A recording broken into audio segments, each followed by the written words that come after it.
자, 오늘 함께 보실 말씀, 은혜 나누실 말씀 보도록 하겠습니다. 오늘 보실 말씀은 디모데전서 2장 4절 말씀입니다. 디모데전서 2장 4절 말씀, 한 절 말씀인데요. 이 말씀을 우리 한 목소리로 한번 함께 읽어보시도록 하죠. 성경을 찾으시는 분도 있고 그냥 화면 보시는 분도 있는데 우리 한 절이니까 같이 한번 읽도록 하겠습니다. 시작. 하나님은 모든 사람이 구원을 받으며 진리를 아는 데에 이르기를 원하시느니라. 한 번만 더 읽을까요? 시작. 하나님은 모든 사람이 구원을 받으며 진리를 아는 데에 이르기를 원하시느니라. 아멘. 오늘도 이 말씀을 통해서 우리에게 은혜 충만하게 주시기를 소망합니다. 목사로서 매주 어떤 주제에 어떤 말씀을 성도님들과 나눌 것인가가 저에게 참 고민입니다.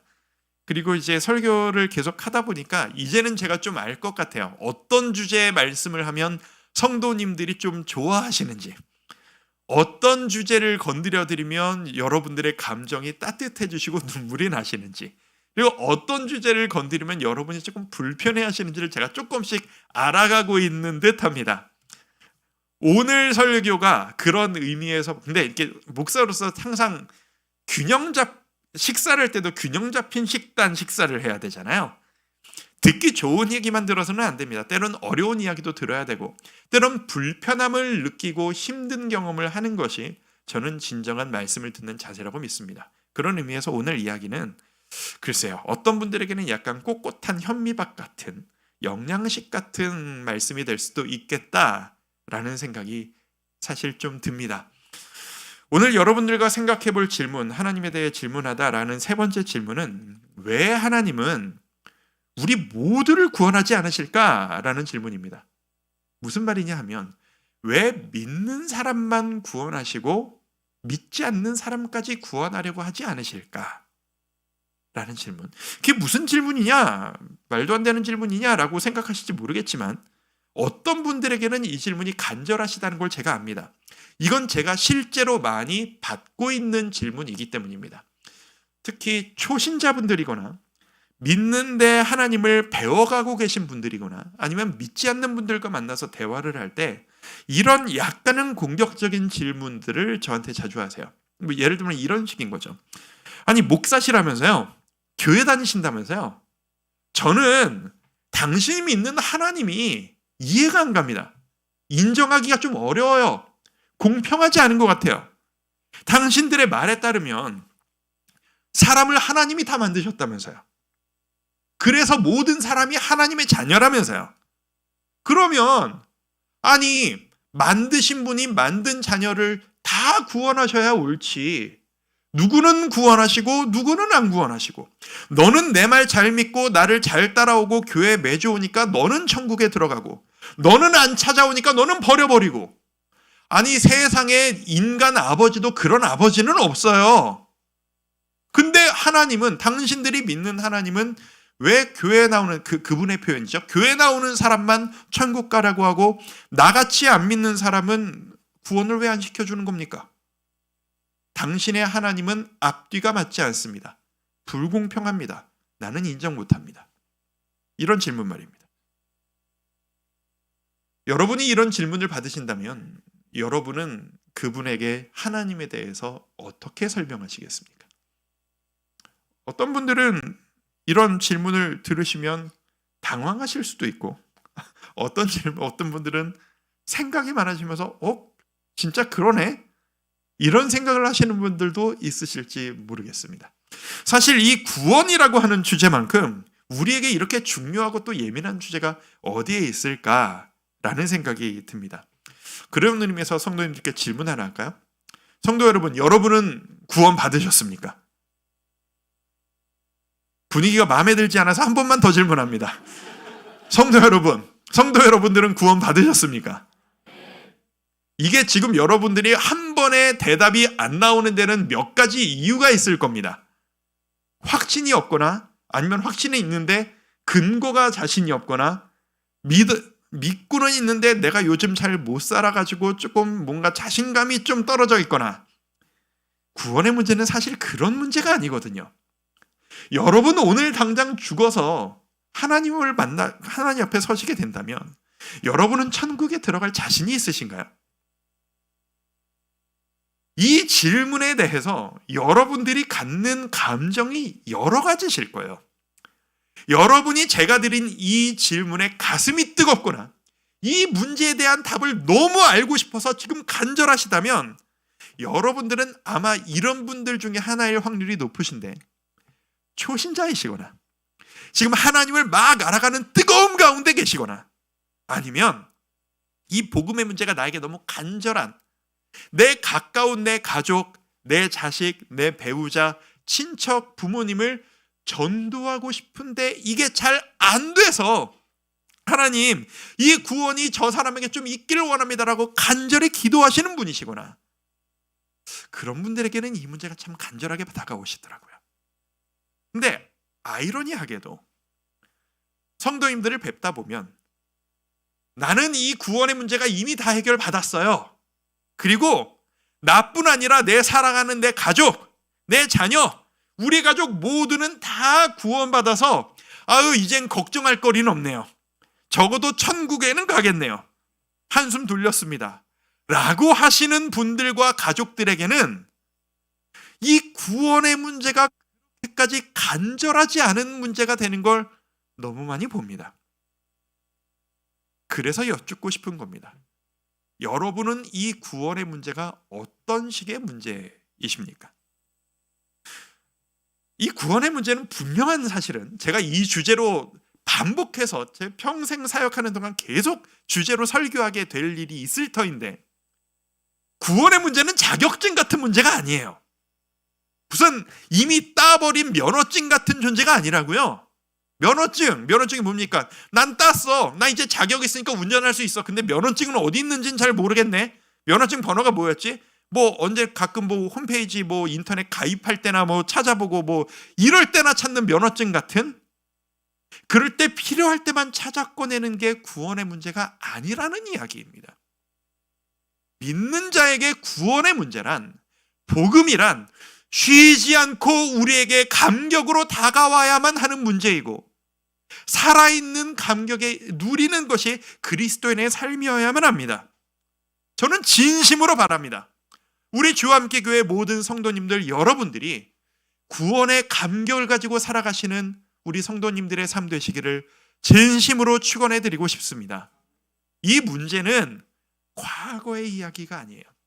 천국 가는 날까지 계속 진행형인 문제예요. 감격이 없다면 점검이 필요한 거예요. 자, 여기까지 전제로 하고, 그런 의미에서 오늘의 질문으로 들어갑니다. 모든 사람을 왜 구원하지 않으실까? 왜 하나님은 공평하게 구원하지 않으실까? 이 질문이요, 여러분들에게 우리는 다 구원받아서 그 문제가 그렇게 간절하지 않은데? 라는 식으로 받아들여지지 않으시기를 저는 바랍니다.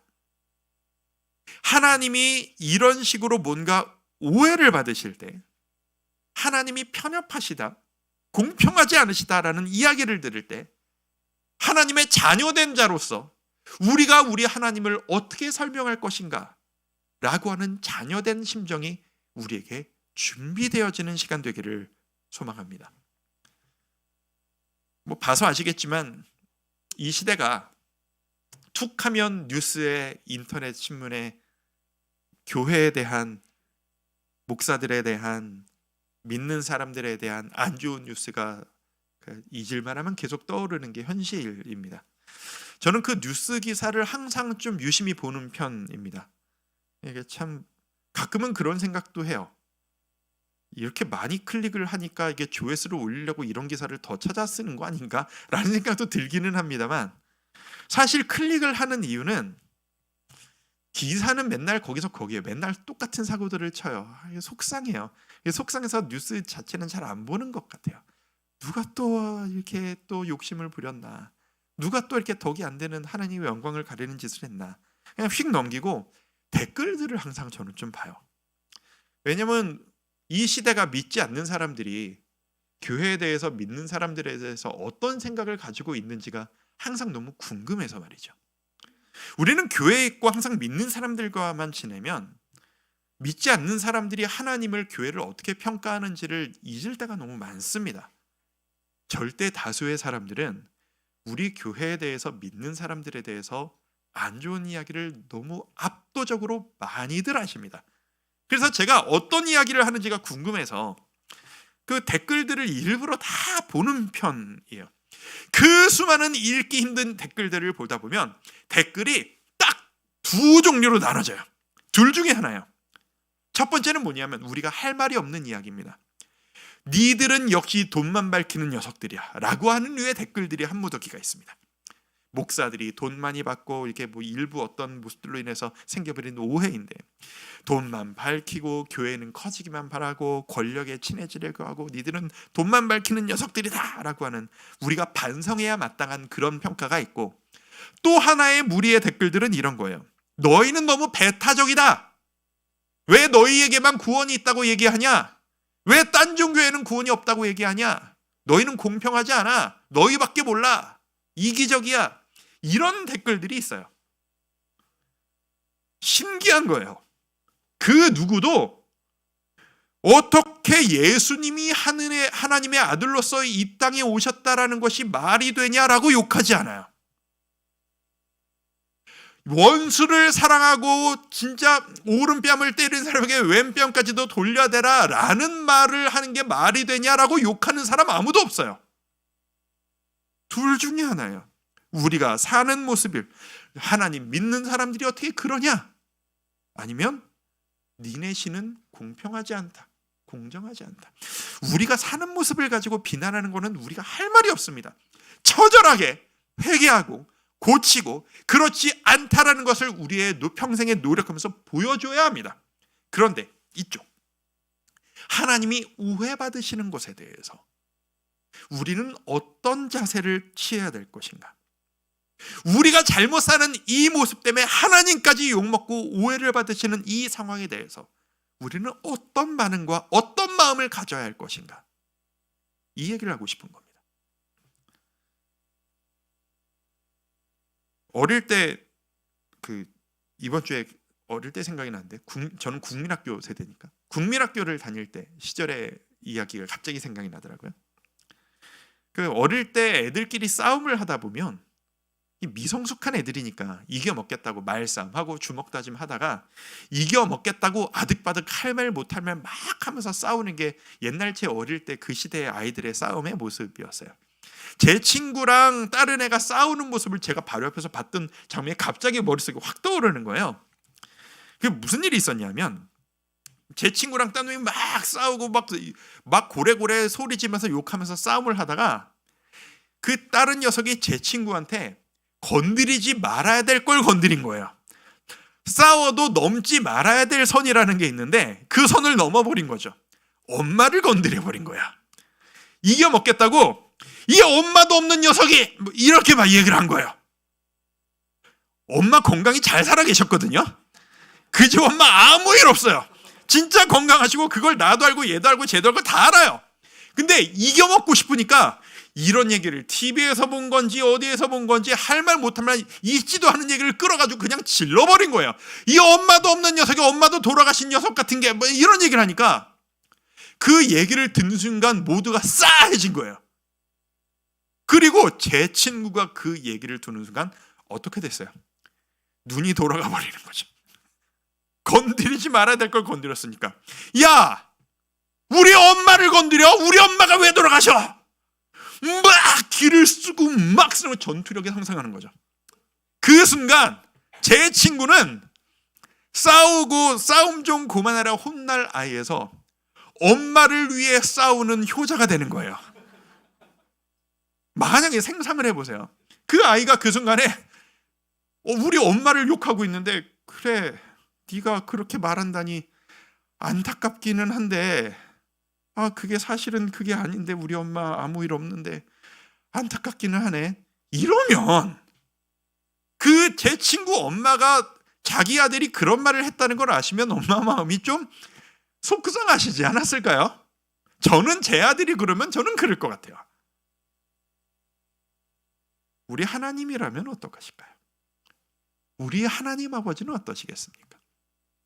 우리가 잘못해서 우리가 회개할 것들 고쳐야 되는 것은 맞습니다만 부족한 우리 때문에 이 시대에 하나님이 너무나도 많은 오해를 받고 계십니다. 그리고 하나님에 대해 말도 안 되는 억측들을 합니다. 그때 하나님의 자녀된 우리는 그 사람들에게 어떻게 대응을 하고 설명을 해야 할까요?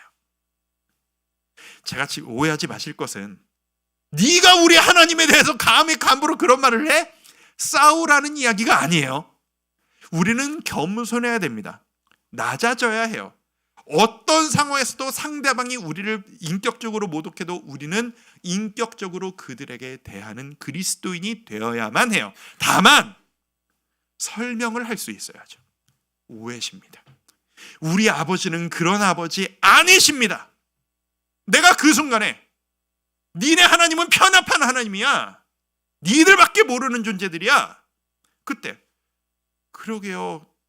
제가 생각해도 우리 하나님이 참 왜 그러실까요? 이러면 우리를 눈동자처럼 쉬지 않고 바라보시는 우리의 하나님 아버지가 어떤 마음이 드실까요? 최소한 이유가 있어요.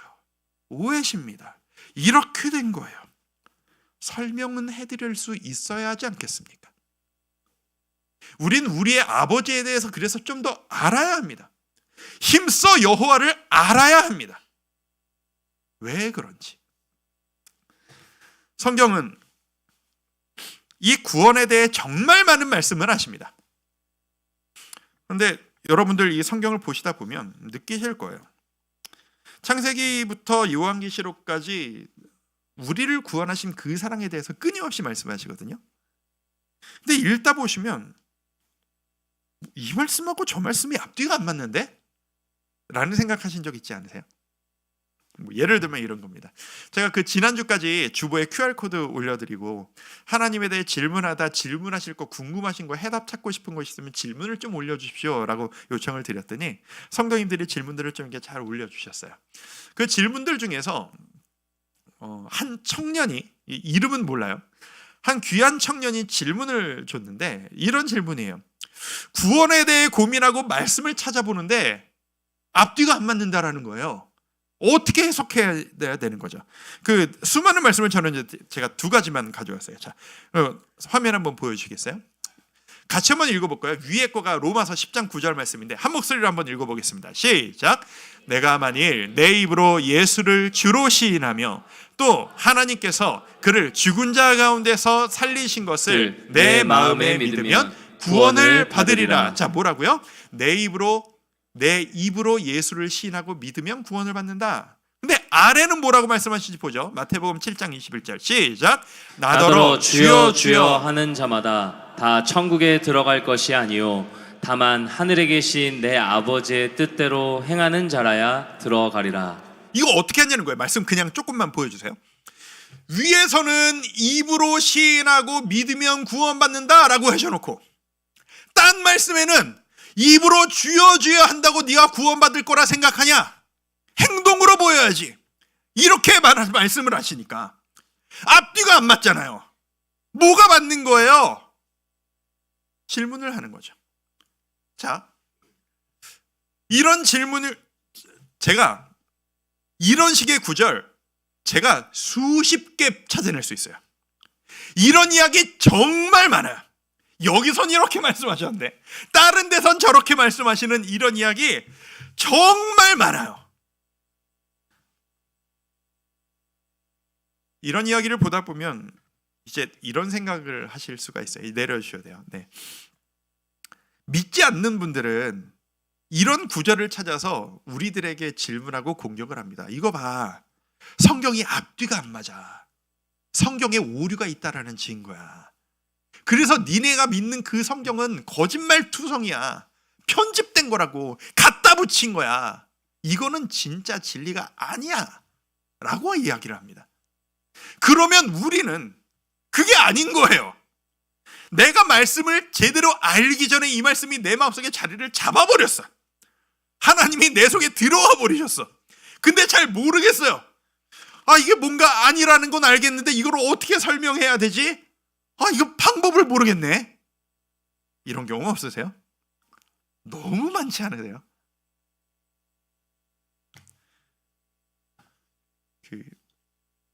악마의 편집이라는 말을 아세요? 그게 TV 예능이나 뭐 요즘 유튜브 이런 데서 보면 많이 쓰는 표현이에요. 뭐 예능 같은 데서 어떤 사람이 나와서 자기가 얘기를 막 하는데 흐름이라는 게 있고 주제가 있고 무슨 질문을 해서 한 대답 뭐 이런 앞뒤 관계가 있는데 이 사람이 한 말을 요거만 뽑아가지고 이걸 갖다 붙여서 다른 질문하고 갖다 붙이면 이 사람이 원래 얘기했던 것과 전혀 정반대의 이야기로 만들어버릴 수가 있어요. 그걸 악마의 편집이라고 보통 이야기를 하죠. 그런 식의 문제라고 보시면 돼요. 성경은 하나의 스토리입니다. 창세기부터 요한계시록까지 하나님이 우리를 얼마나 사랑하시고 우리를 구원하시기 위한 그 애절한 사랑의 하나의 이야기가 이 성경입니다. 모든 성경 구절은 그 맥락 안에서 상황에 따라 보셔야 돼요.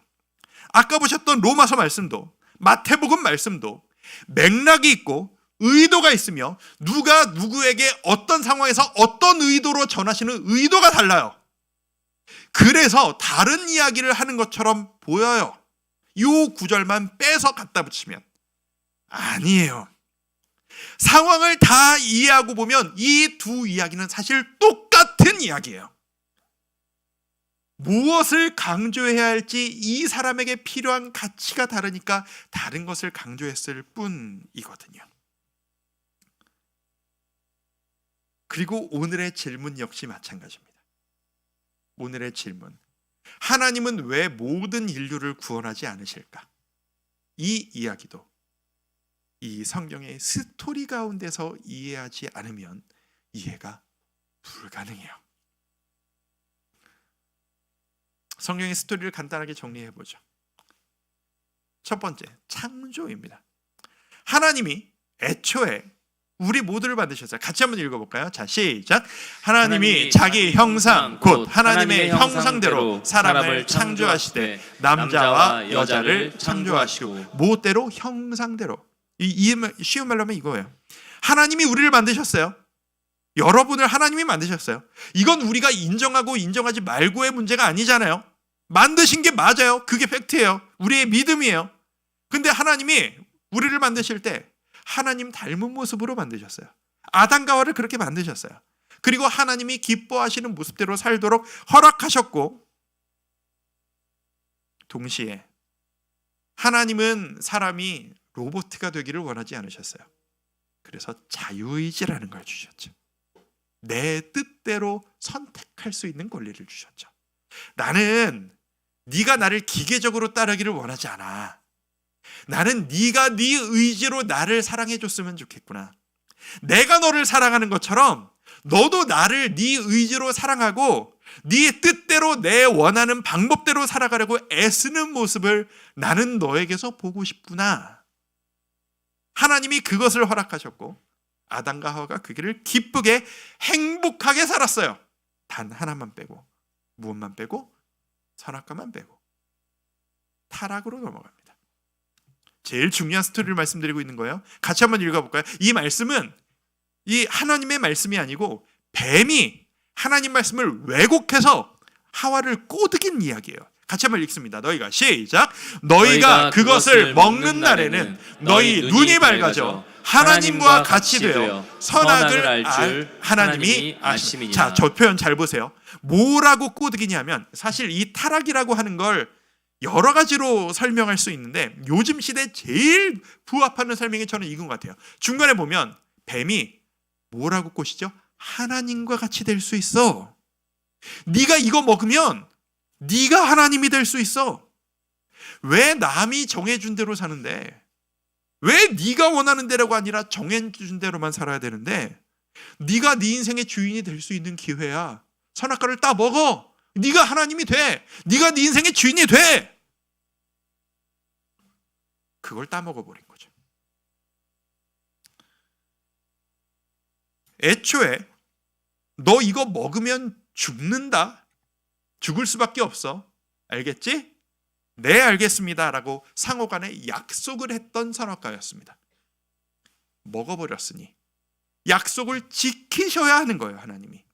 사람이 죽어야 되는 거예요. 자, 이 상황 가운데서 하나님이 내가 너 사랑하니까 없던 걸로 하자. 한 번만 용서해 줄게. 라고 하는 순간 하나님은 한 입으로 두 말씀하시는 존재가 되는 거예요. 완벽하고 틀림이 없는 하나님이 안 되시는 거예요. 우리가 아니니까. 하나님 안에서 충돌이 생기기 시작합니다. 무슨 충돌? 우리를 너무 사랑하셔서 포기할 수 없는 사랑의 마음, 동시에 완전하셔서 하신 말씀, 하신 약속을 절대 지키셔야만 하는 이 공의의 속성, 이 두 가지가 충돌을 하게 되는 겁니다. 어떻게 해야 되겠습니까? 하나님께서 선택을 하십니다. 나는 너의 사랑도 포기할 수가 없고 내가 약속을 포기할 수도 없다. 그래서 세 번째로 갑니다. 구속으로 갑니다. 구원과 속량을 합친 이야기입니다. 성경대로 그리스도께서 우리 죄를 위하여 죽으시고 나는 약속 지킨다. 약속대로 너는 죽어야 돼. 죽을 수밖에 없는 운명이야. 대신에 네가 죽어야 되는데 너 대신 아버지인 내가 죽는다. 그러니 너는 살아라. 나를 믿고 따라오거라. 그게 바로 십자가 아니겠습니까? 그게 바로 십자가예요. 그래서 예수님을 보내신 거예요. 이제 창조주이신 하나님과 죄를 저질러버린 인간 사이에 새로운 약속이 갱신됐어요. 무슨 약속? 너는 죽을 운명인데 십자가의 예수님을 믿으면 용서받고 구원받는다. 이게 내가 너에게 할 수 있는 최선이야. 이게 내가 너에게 다시 한번 주는 최후의 기회야. 이것만큼은 네가 꼭 지키고 따라왔으면 좋겠구나. 할 수 있겠니? 하겠습니다. 이게 모든 사람과 하나님 사이의 약속 상태인 겁니다. 그게 지금 우리에게 주어진 우리의 현실, 우리의 약속 상태예요. 우리는 그 약속 근거에서 살아가는 거예요. 그 약속 안에서 구약 때에는, 예수님이 오시기 전에는 내가 너희를 구원할 터이니 그때까지는 내가 너에게 알려준 이 율법대로, 생활 방법대로 너희 딴 데 눈 돌리지 마. 세상 사람들 따라가지 말아라. 내가 너희를 구원할 너희의 하나님 여호와야. 나만 보고 나만 따라와. 라고 하는 스토리로 예수님이 오신 이후에는 이제 그 어느 것도 신경 쓸 필요가 없어. 네가 나 예수 그리스도만 믿고 따라오면 예전의 너의 모습은 상관없어. 내가 너를 구원할 거야. 이 사랑으로 우리 모두에게 주신 거예요. 이제 뭐만 남았죠? 우리의 반응이 남았어요. 반응. 사도행전 26장 20절 같이 한번 읽어봅니다. 시작. 회개하고 하나님께로 돌아와서 회개에 합당한 일을 하라. 주님을 받아들이는 것. 회개라는 게 뭐예요? 내가 내 인생의 주인이라고 생각했던 것을 회개하는 것. 하나님의 뜻대로 살겠다라고 하는 것. 그 안에서 내가 참 자유를 누리고자 하는 것. 우리의 선택만 남은 거예요. 우리의 반응과 우리의 선택이 남은 거지, 하나님 입장에선 하나님 하실 일을 다 하셨어요. 뭘 어떻게 더 해주세요, 하나님이. 애초에 하나님이 만드셨던 세상과 사람, 그 애초에 근데 모두를 거부하고 죽을 수밖에 없는 선택을 했던 우리들, 그런 죽일 수밖에 없는 우리들을 다시 끄집어내셔서 내가 죽어줄게, 내가 내 생명을 걸게, 이것만 믿고 따라와. 제발 너희가 다 왔으면 좋겠구나. 십자가를 들이미시는데 우리가 반응하느냐 반응하지 않느냐만 남은 거예요. 그게 지금 우리의 상태라고요. 이 성경 스토리는 이 하나님의 약속에 우리들이 어떤 반응을 보이고 있는지를 너무 적나라하게 보여줍니다. 다 잊어버리고 하나님이 나한테 뭘 해줬는데요? 이런 소리 하고 앉아있고. 이스라엘의 이야기예요. 받아먹을 거 다 받아먹고 나서 하나님 말고 이제는 딴 게 필요해요. 속 뒤집어놓는 소리를 하고 앉아있고. 민수기 14장 3절을 보면 대표적인 게 뭐 이런 식의 반응들이죠. 수백 개가 나와요. 어찌하여 여호와가 우리를 그 땅으로 인도하여 칼에 쓰러지게 하려 하는가? 구원해주고 먹여주고 보호해주고 너희를 책임져 줄 거야, 회복시켜 줄 거야, 다 해줬더니 다 받아먹고 하나 힘들어지니까 하나님이 우리를 잡아 죽이려고 하네. 공평하지 않은 하나님 같은 이런 소리를 하고 있는 게 이스라엘이고 그게 바로 우리라는 거예요. 적반하장이라고 합니다. 하나님 입장에서 뭘 더 어떻게 하셔야 돼요? 하나님이 왜 우리 모두를 구원하지 않으시냐고요?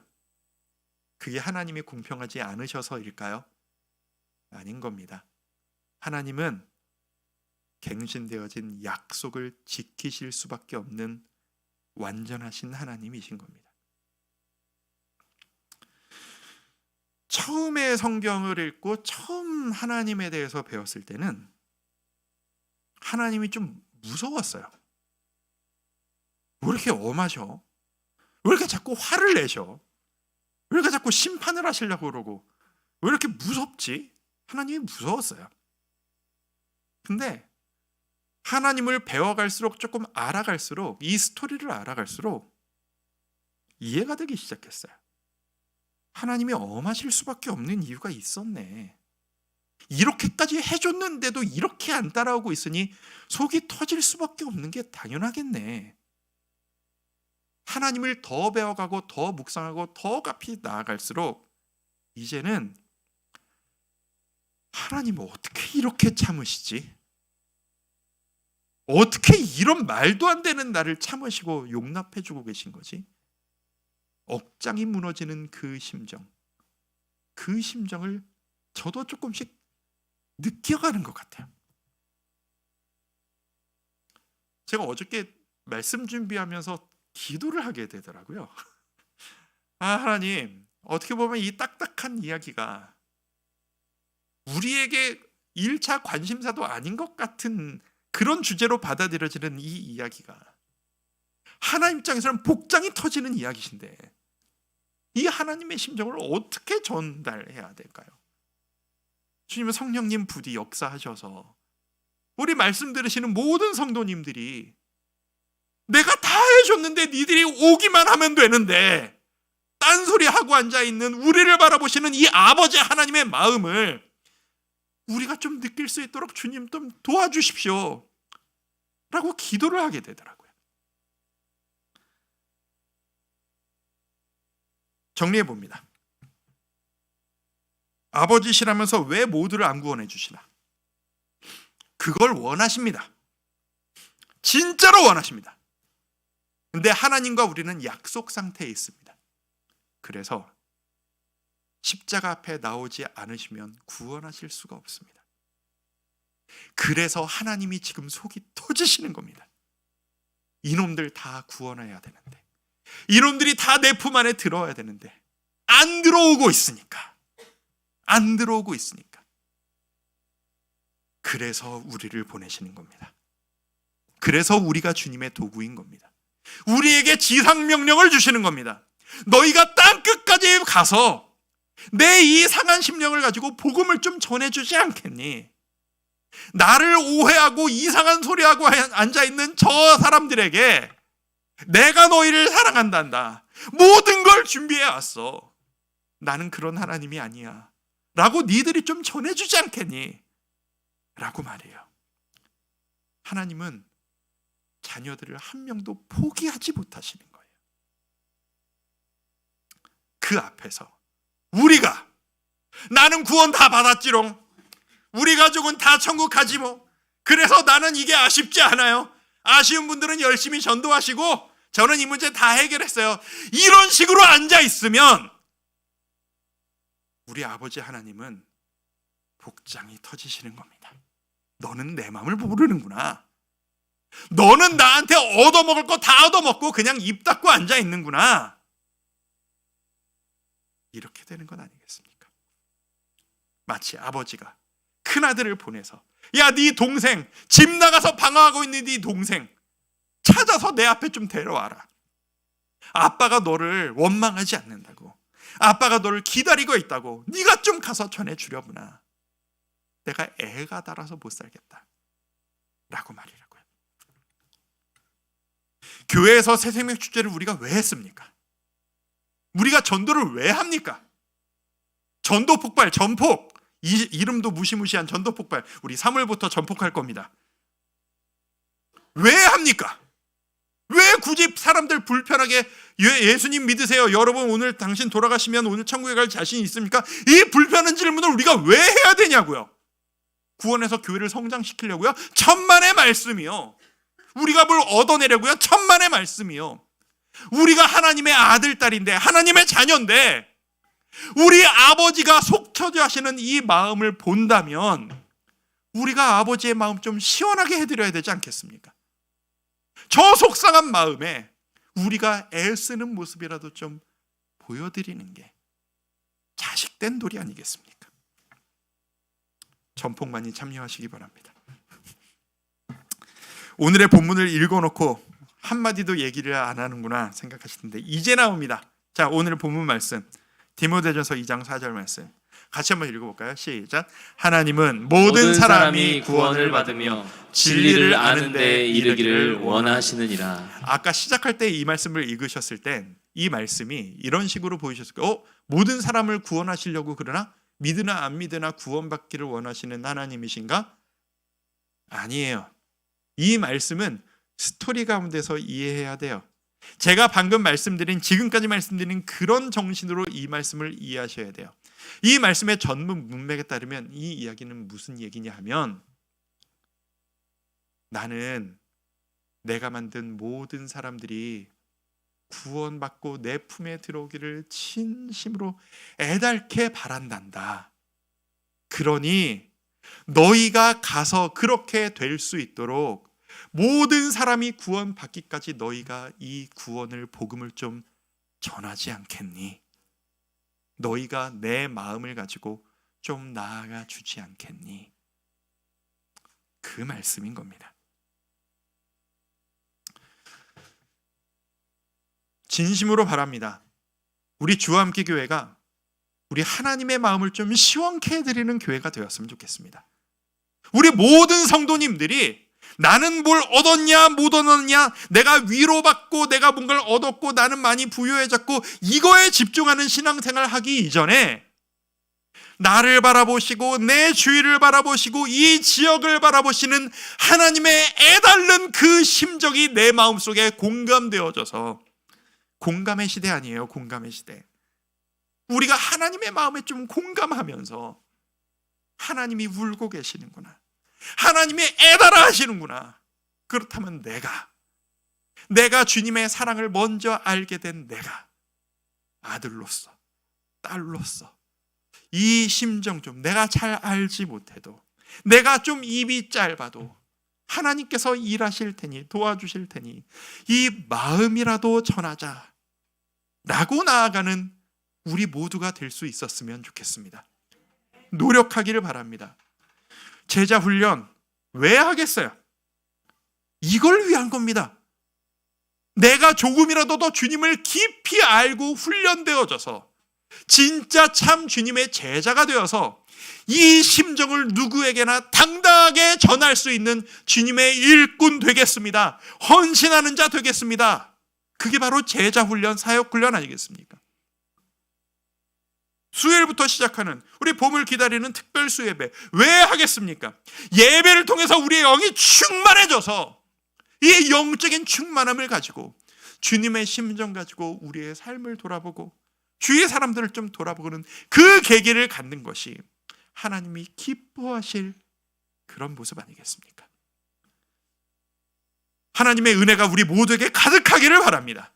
하나님의 심정이 우리 모두에게 공감되어지기를 소망합니다. 부디 바라기는 하나님의 마음을 시원케 해드리는 아름다운 사랑받는 주의 자녀들 되시기를 주의 이름으로 축원드립니다. 우리 찬양할 텐데요. 우리 말씀